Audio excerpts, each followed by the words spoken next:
მოგესალმებით. კვლავ შინაურულის მარტივი რეცეპტების არხიდან. დღეს მოგიტანეთ ნამცხვარი ბანანი, რომელიც ყველას ბავშვობიდან გვახსოვს და გვიყვარს და მისი მომზადება არის ძალიან მარტივი, ამიტომ აუცილებლად უნდა მოამზადოთ. შინაურულზე არის ორცხობილებისა და ნამცხრების ცალკე ალბომი, რომელიც აუცილებლად უნდა დაათვალიეროთ. მას ასე პირველ რიგში 400 გრამი ფქვილი.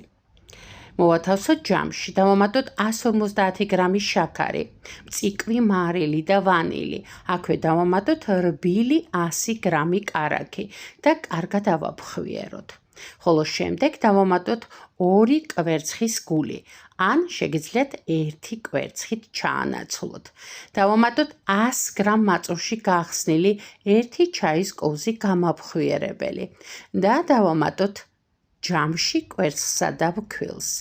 შემდეგ მოვზილოთ ცომი, რომელიც აუცილებლად უნდა იყოს საკმაოდ მაგარი.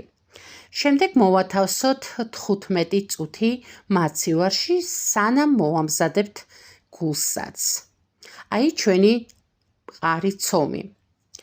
შემდეგ ავიღოთ ნებისმიერი ჯიშის 3 ვაშლი, რომელიც გავთალოთ და გავხეხოთ სახეხზე. დავამატოთ 100 გრამი შაქარი და ნახევარი ჩაის კოვზი ლიმონის წვენი. დავამატოთ ასევე დარიჩინი გემოვნებით და მასა კარგად ავურიოთ. ეს არის ვაშლის გულსართი, თქვენ შეგიძლიათ ჩაანაცვლოთ ხაჭოთი, რომელსაც ასევე დავამატებთ შაქარს და ვანილს. ასევე ვამზადებთ ნიგვზის გულსართითაც.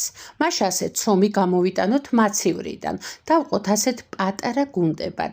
შემდეგ გავაბრტყელოთ თითოეული ასეთ ფორმაზე და ზემოდან მოვათავსოთ 1 სუფრის კოვზი გულსართი. მოვუკრათ თავი და შემდეგ მივცეთ ბანანის ფორმა. აი ასე. უკვე მომზადებული ბანანის ფორმის ნამცხრები მოვათავსოთ საცხობ ქაღალდზე და დავიწყოთ მისი გამოცხობა. ვაცხობთ წინასწარ გახურებულ ღუმელში 180 გრადუსზე. სანამ ნამცხრები ცხვება, აუცილებლად გამოიწერეთ შინაურულის არხი მარტივი რეცეპტების სანახავად.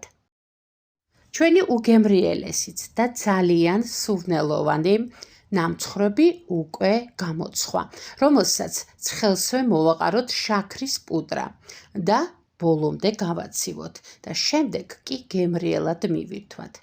ასეთი მსუბუქი და ძალიან გემრიელი ნამცხვარი ბანანი აუცილებლად უნდა მოამზადოთ, თანაც როგორი მარტივია მისი მომზადება. დღეს ამით გემშვიდობებით. მადლობა რომ გიყურეთ. მომავალ მარტივ რეცეპტამდე.